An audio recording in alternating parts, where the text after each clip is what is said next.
আসসালামু আলাইকুম রহমতুল্লাহি বারাকাতুহু। আমরা শুরু করতে যাচ্ছি আমাদের অটোক্যাড ক্লাস 1। ক্লাস 1 এ আমরা যেটা দেখাবো আজকে সেটা হচ্ছে line, polyline, circle, arcs, rectangular, polygon আর গ্রেডিয়েন্ট। এরপরে আমরা আজকে ক্লাসটা একটু লম্বা করবো, পাশাপাশি আমরা আরেকটা জিনিস দেখবো, সেটা হচ্ছে মডিফাই।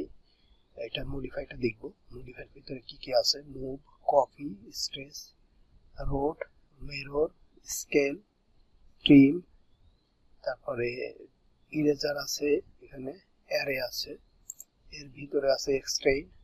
এই সবগুলো আজকে আমরা এই ক্লাসটায় দেখবো। এই ক্লাসটা আমাদের একটু বড় হবে, সো আমরা ক্লাসটা শুরু করতে যাচ্ছি। এখন প্রথমে লাইন দিয়ে শুরু করব। লাইন, আমরা কোনো কিছু ড্রয়িং করতে গেলে আমরা লাইন দিয়ে ড্রয়িংটা করি সবসময়। আমাদের যে আমরা ওয়াল বা কোনো কিছু আঁকানোর ক্ষেত্রে আমরা লাইন ইউজ করি। সো লাইন নিয়ম কি? প্রথমে আমি লাইনে যাব, এটা সিলেক্ট করব, করার পরে যেখান থেকে লাইনটা নিব সেখানে ক্লিক করব। ক্লিক করার পরে আমরা লাইনটা কত ফিট নিতে চাই, 20 ফিট নিতে চাইলে 20 ফিট লিখব, লিখে এন্টার। লাইন হয়ে গেছে। আচ্ছা, ফের আরেকবার দেখি। আমরা লাইন যখন নিতে যাব লাইনে ক্লিক করব, এরপরে যত ফিট লাইন নিব 15 ফিট নিলাম, 15 ফিট লিখে এন্টার। এখন লাইনটার একটা ধরে আছে, আবার এন্টার দিলে আমাদের লাইনটা কমপ্লিট হবে। এখন আমরা চেক করে দেখি লাইনটা হয়েছে কিনা। 15 ফিট, যেহেতু আমাদের ফিট পিস সেটআপ দেয়া আছে, এই যে লাইনটা 15 ফিট আছে। এরপরে আমরা চলে যাব পলিলাইন। পলিলাইনটা হচ্ছে যখন আমরা কোনো একটা কাজ কন্টিনিউ করতে থাকি সেই ক্ষেত্রে পলিলাইনটা আমরা ইউজ করি। যখন কোনো ড্রয়িং ডিজিটাইজ করি বা কোনো ট্রি এই ধরনের কিছু আঁকাইতে যাই, একই লাইন প্রয়োজন পড়ে, তখন আমরা পলিলাইনটা ইউজ করি। আমরা দেখাই কিভাবে পলিলাইনটা ইউজ হয়। জাস্ট আমরা এখানে একটা রেক্টেঙ্গুলার আঁকাই পলিলাইনের মাধ্যমে। 10 ইঞ্চি এন্টার, 10 ইঞ্চি এন্টার, 10 ইঞ্চি এন্টার, দেন সি এন্টার। সি এন্টার দিলে এটা ক্লোজ হয়ে যায়। সো আমরা দেখতে পাচ্ছি একদম পুরো একটা নির্দিষ্ট রেক্টেঙ্গুলার তৈরি হয়ে গেছে। আর যদি আমরা এটা লাইন দিয়ে করতাম তাহলে কি হতো, সেই ক্ষেত্রে 10 ইঞ্চি এন্টার, 10 ইঞ্চি এন্টার, 10 ইঞ্চি এন্টার, সি এন্টার। সেক্ষেত্রে আমাদের প্রত্যেকটা লাইন ভাঙা ভাঙা থাকতো। এটা হচ্ছে পলিলাইনের কাজ। যখন আমরা কোনো ড্রয়িং ডিজিটাইজ করি বা ড্রয়িংয়ের উপরে রেখে কোনো ড্রয়িং করতে যাই সেই ক্ষেত্রে আমরা পলিলাইনটি ইউজ করি। আচ্ছা, এরপরে আসি আমরা সার্কেল। কোনো জায়গায় যখন আমরা কোনো সার্কেল তৈরি করতে যাই, প্রথমে সার্কেলে ক্লিক করলাম, সিলেক্ট করার পরে যেখানে আমরা সার্কেলটি নিব সেখানে ক্লিক করব। এরপর আমরা কতটুকু সাইজ নিতে চাই, এখানে রেডিয়াসটা আমাদের উঠতেছে যে আমরা কতটুকু নিব। 12 ইঞ্চি যদি নিই, 12 ইঞ্চি লিখলাম, এন্টার দিলেই সার্কেলটা হয়ে যাচ্ছে। আবার দেখি, আর্কস সিলেক্ট করলাম, সার্কেল সিলেক্ট করলাম, করার পরে 12 ইঞ্চি, আমরা এখানে 12 ইঞ্চি কিন্তু আর দিয়েছি, নেওয়ার পরে এন্টার। সেক্ষেত্রে আমরা এখানে পেয়ে গেছি আমাদের সেই কাঙ্ক্ষিত দূরত্ব। আমরা এইভাবে মেজারমেন্ট করতে পারি যে 1 ফিট আছে। আর আশা করি অবশ্যই বুঝতে পেরেছেন। বুঝতে না পারলে অবশ্যই কমেন্ট করবেন যে কোন জায়গায় আপনারা বুঝতে পারেননি, তাহলে ওইটা আমরা আবার পরের ক্লাসে রিভিউ করে দেব। এরপরে আসছে আমরা আর্কস। আর্কসটা হলো একটা নির্দিষ্ট বাঁক তৈরি করার জন্য। যখন আমরা এখান থেকে এখানে কোনো একটা বাঁক তৈরি করতে যাচ্ছি সেক্ষেত্রে আর্কস ইউজ করা হয়। প্রথমে আমরা আর্কস সিলেক্ট করব, সিলেক্ট করার পরে যেখান থেকে যেখানে নিব এখানে আমরা ক্লিক করব, করলে আমরা নির্দিষ্ট একটা আর্কস পাবো। এটা অনেকভাবে নেওয়া যায়, সেক্ষেত্রে এই আর্টসটা আমরা অনেকভাবে ইউজ করতে পারি। অনেক ড্রয়িং এর ক্ষেত্রে ইউজ করতে পারি, কোনো কিছু সুন্দর কিছু তৈরি করার জন্য ইউজ করতে পারি। ওকে, এরপর আসছে আমাদের রেক্টেঙ্গুলারটা আমরা কি কাজে ব্যবহার করব? আমরা সাধারণত কলাম বা রেক্টেঙ্গুলার কোনো শেপ তৈরি করার ক্ষেত্রে রেক্টেঙ্গুলারটা ইউজ করি। কিভাবে? প্রথমে রেক্টেঙ্গুলার সিলেক্ট করলাম, করার পরে যেখানে আমি রেক্টেঙ্গুলারটা তৈরি করতে যাচ্ছি সেখানে ক্লিক করলাম, করার পরে রেক্টেঙ্গুলার সাইজ দিব আমরা। রেক্টেঙ্গুলার যেহেতু দুইটা সাইজ হয়, 12 ইঞ্চি, 12 ইঞ্চি, একটা 12 ইঞ্চি একটা রেক্টেঙ্গুলার তৈরি হয়ে গেল। এভাবে চাইলে আমরা অনেকগুলো রেক্টেঙ্গুলার তৈরি করতে পারি আমাদের কলামের কাজের প্রয়োজনে। আমরা যেখানে কলাম তৈরি করব সেইখানে আমরা এই রেক্টেঙ্গুলার দিয়ে আমরা কলাম তৈরি করতে পারবো। এরপরে আসেন পলিগন প্রথমে সিলেক্ট করলাম, তারপর যেখানে পলিগনটা রাখবো সেখানে সিলেক্ট করি। এরপরে পলিগনের সাধারণত কোণার উপর ভিত্তি করে পলিগনের সাইজটা নির্ধারণ হয়। আমরা কয়টা কোণা তৈরি করতে যাচ্ছি এখানে। পলিগন মানে 5 কর্নার দিয়ে বোঝানো হয়। 5 দিলাম আমরা, ইন্টার। সাইজটা আমরা কতটুকু দিতে যাচ্ছি? 10 ইঞ্চি, ইন্টার।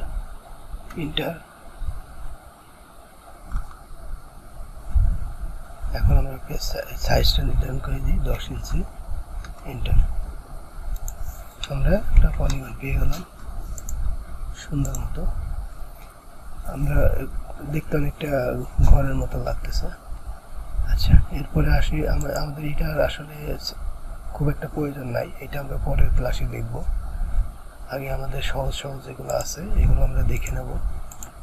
এরপরে আসি আমরা, এখানে 3টা জিনিস আছে, হ্যাশ আছে, গ্রেডিয়েন্ট আছে, বাউন্ডারি আছে। আমরা হ্যাশটা আগে দেখব। হ্যাশ হচ্ছে কোনো জিনিসকে তার যে আকৃতি, যেমন কংক্রিটের আকৃতি, গ্লাসের আকৃতি, এই আকৃতি থেকে দেওয়ার জন্য হ্যাশ ইউজ করা হয়। এখানে দেখেন অনেকগুলা আসছে, এখানে অনেকগুলো আসছে। আমি এখন কোনটা নিতে চাই, এখানে গেলে আপনি অনেক পাবেন, এই যে অনেক কিছু পাবেন। প্রত্যেকটা খুলে দেখবেন, প্রত্যেকটা সাইজ দিয়ে দেখবেন কেমন লাগে। এখানে কংক্রিট আছে, আমরা কংক্রিটের একটা নিই, কংক্রিট আছে, কংক্রিট নিলাম। নেওয়ার পরে আগে আমরা কি করতে হবে, আমাদের হ্যাচে দিতে হবে। হ্যাচে দেওয়ার পরে পিক পয়েন্ট সিলেক্ট করলাম, করার পরে যেটা নিতে চাই ওটা তো অলরেডি সিলেক্ট করছি, ইন্টার দিলে চলে আসবে।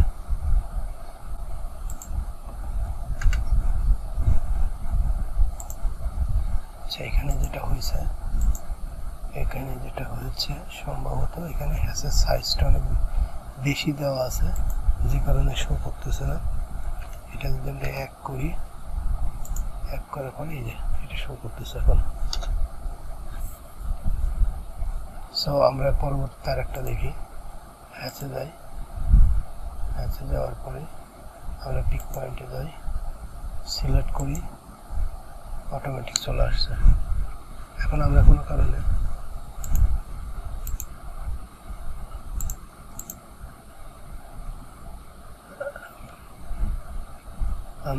কারণে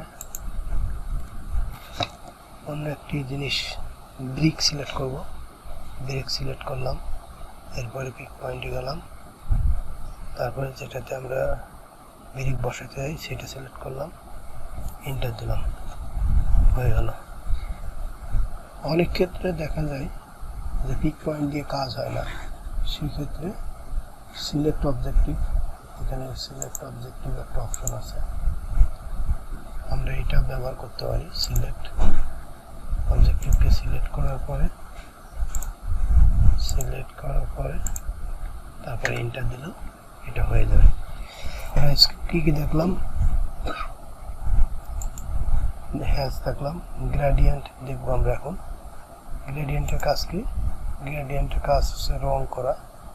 আমরা যদি কোনো কিছুর ভিতরে রং করতে চাই সেই ক্ষেত্রে আমরা গ্রেডিয়েন্ট ইউজ করি। একই সিস্টেম, প্রথমে পিঙ্ক পয়েন্টে যাব, পিঙ্ক পয়েন্টে যাওয়ার পরে যেটা আমরা রং করতে চাই তার ভিতরে ক্লিক করব। এখানে যে রং সিলেক্ট করা আছে অটোমেটিক এটা হয়ে যাবে। চাইলে আপনি রঙের কালার চেঞ্জ করতে পারেন। এখানে যে ব্লু এই রং আপনি চাইলে চেঞ্জ করতে পারেন, ইয়েলো দিতে পারেন, এই কালার দিতে পারেন, চাইলে আপনি যে কোনো কালার ইউজ করতে পারেন। সো এইভাবে আমরা গ্রেডিয়েন্টের মাধ্যমে যে কোনো শেডের কালার চেঞ্জ করতে পারবো। আচ্ছা, এরপর আমরা চলে যাব মডিফাইতে, মডিফায়ার টুলসে। সেখানে আমরা মুভ দেখতে পাবো। মুভ, প্রথমে মুভের কাজ কি? কোনো কিছুকে এক স্থান থেকে আরেক স্থানে সরানোর জন্য আমরা মুভ ইউজ করি। মুভে ক্লিক করলাম, করার পরে যেটাকে আমরা সরাইতে চাই সেটাতে ক্লিক করলাম পুরোটা, করার পরে ইন্টার। তারপরে আমরা যেখানে এটা সরাইতে চাই সেই দিকে আমরা ডানে বামে উপরে নিচে নিতে পারবো। এটা হলো মুভের কাজ। আবার দেখি কিভাবে। প্রথমে মুভে ক্লিক করব, এরপরে যে জিনিসটাকে আমরা সরাইতে চাই সেটা সিলেক্ট করব, করার পরে ইন্টার। তারপরে আমরা এটার যে কোনো এক জায়গায় ক্লিক করে ডানে বামে উপরে নিচে যে কোনো জায়গায় নিতে পারবো। ঠিক কপিটারও একই কাজ, শুধু ভিন্নতা হচ্ছে কপির মাধ্যমে অনুরূপ আরেকটা জিনিস তৈরি করা যায়। সো আমরা প্রথমে কপি সিলেক্ট করব। কপি সিলেক্ট করার পরে আমরা যেটাকে কপি করতে চাই সেটা সিলেক্ট করব, করার পরে ইন্টার। তারপরে এক জায়গায় ক্লিক করে এটা আমরা বিভিন্ন জায়গায় স্থানান্তর করতে পারবো। আচ্ছা, এরপরে যেটা আছে স্ট্রেসটা আমরা পরে দেখব। রোটেটের কাজ হচ্ছে কোনো একটা শেপকে ঘোরানো। এটা দেখতে পারি পলিগনটাকে এইভাবে আছে, এটাকে আমরা ঘোরাবো। প্রথমে রোটেট সিলেক্ট করার পরে যে অবজেক্টটিকে ঘোরাবো সেটাকে সিলেক্ট করলাম, করার পরে ইন্টার। কোন অ্যাঙ্গেল থেকে ঘোরাবো সেই অ্যাঙ্গেলটা সিলেক্ট করব। এইখান থেকে আমি ঘোরাইতে পারি, এখানে সিলেক্ট করলাম। এই অ্যাঙ্গেলের সাপেক্ষে সে 90 ডিগ্রি অ্যাঙ্গেলে ঘুরবে। আপনি চাইলে এখানে অ্যাঙ্গেল নির্দিষ্ট করে দিতে পারেন, 120 ডিগ্রি দিতে পারেন, সে 120 ডিগ্রি অ্যাঙ্গেলে ঘুরে গেছে। এইভাবে আমরা রোটেটের মাধ্যমে যে কোনো অবজেক্টকে ঘোরাইতে পারবো। মেররের কাজ হচ্ছে একই জিনিস তার অনুলিপি তৈরি করা। মেররের কাজটা অনেকটা কপির মতো, কিন্তু কপি সেম জিনিসটা কপি করা, আর মেররের কাজ হচ্ছে একই জিনিসের এই পাশে একই জিনিসের অনুলিপি তৈরি করা। প্রথমে মিরর সিলেক্ট করব, তারপর যে অবজেক্টটিকে মিরর করতে চাই সেটা সিলেক্ট করব, ইন্টার। যে অ্যাঙ্গেল থেকে মিরর করতে চাই সেই অ্যাঙ্গেলের যে কোনো একটা কর্নার সিলেক্ট করব, করার পরে উপরে নিচে ডানে বামে যে কোনো এক জায়গায় ক্লিক করলে ফের ইন্টার দিলে আমাদের অটোমেটিক জিনিসটা মিরর হয়ে যাবে, একটা অনুভূতি তৈরি হয়ে যাবে। এরপর আসি স্কেলের কাজটা হচ্ছে কোনো জিনিস ছোট বড় করা। এখানে আমরা স্কেলের আরও বৃহত্তর কাজ আছে, সেই কাজটা অনেক সময় বড় একটা ড্রয়িংয়ের সাথে ছোট একটা ড্রয়িং অ্যাডজাস্ট করার জন্য স্কেল ইউজ করা হয়। আমরা সাধারণত এখানে যেটা দেখব, আমি এটাকে কত পার্সেন্ট বা আমি এটাকে বড় করতে যাচ্ছি। তারপরে আমি অবজেক্টটি সিলেক্ট করলাম, এরপরে আমি ইন্টার দিলাম। একটা নির্দিষ্ট বেস পয়েন্টকে আমি ক্লিক করলাম, করার পরে আমি কত পার্সেন্ট বড় করতে চাই 1.25 দিলে আমার 1.25% বড় হয়ে গেছে। এই যে এটার থেকে এটা বড় হয়ে গেছে। বড় অথবা ছোট করা যায়। আবার দেখবো আমরা কিভাবে এটাকে বড় করা ছোট করা হয়। প্রথমে আমরা স্কেল দিব, তারপরে সিলেক্ট করব, সিলেক্ট করার পরে ইন্টার। তারপরে আমরা কতটুকু বহন করতে চাই একটা বেস পয়েন্ট নিব, যে কোনো জায়গায় বেস পয়েন্ট নেওয়ার পরে 1.50 1.50 হারে বড় হয়ে গেছে। আচ্ছা, এরপর আমরা আসবো ট্রিম অ্যান্ড এক্সটেন্ড।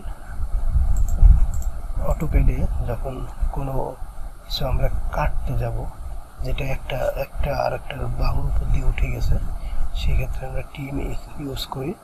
প্রথমে ট্রিমে ক্লিক করব, করার পরে যে বাহুটাকে কাটবো সেই বাহুটার উপর ক্লিক করব, কেটে যাবে। আবার যদি আমি এই বাহুটাকে আমরা বাড়াতে চাই এইদিকে, সেক্ষেত্রে আমরা এক্সটেন্ড নিব, তারপর যে বাহুটাকে বাড়াতে চাই সেই বাহুর উপর ক্লিক করলে এক্সটেন্ড হয়ে যাবে। আচ্ছা, এরপরে ইরেজারের কাজ হচ্ছে আপনার কোনো কিছু মুছে ফেলার জন্য ইরেজার ইউজ করি আমরা, মুছনি। এই ইরেজার সিলেক্ট করার পরে যেটাকে আমরা মুছতে চাই সেটা সিলেক্ট করব, করে ইন্টার দিলে চলে যাবে। আবার দেখি, ইরেজারে সিলেক্ট করব, তারপরে যেটাকে আমরা যে অবজেক্টটিকে মুছে ফেলতে চাই সেটা সিলেক্ট করব, ইন্টার, অটোমেটিক এটা মুছে যাবে। আমরা এখন অ্যারে সেটিংটা দেখব, কিভাবে অ্যারে সেটিং করতে হয়। সো আসি দেখি, আমরা একটা রেক্ট্যাঙ্গুলার নিয়ে 10 ফিট বাই 10 ফিট, 10 ফিট। এইটাকে আমরা একটা বিল্ডিং এর মতো চারতলা বিল্ডিং বানাবো, এটা হলো অ্যারে সেটিং। আমরা এটাকে ক্লিক করব, করার পরে অ্যারেতে যাব। এটা আসছে এর মতন করে আমরা এটাকে আমার মতো করে সাজাবো। আমাদের কলাম বিল্ডিংটা একটা, তখন একটা কলাম আমরা একটা 10 ফিট করে পারছি নিয়েছি। সো 10 ফিট করে লিখবো বিটুইন গ্যাপ। তারপরে এখানে আমাদের রো আমরা দিব 4টা দিব। আমাদের বিটুইন গ্যাপ হলো 10 ফিট।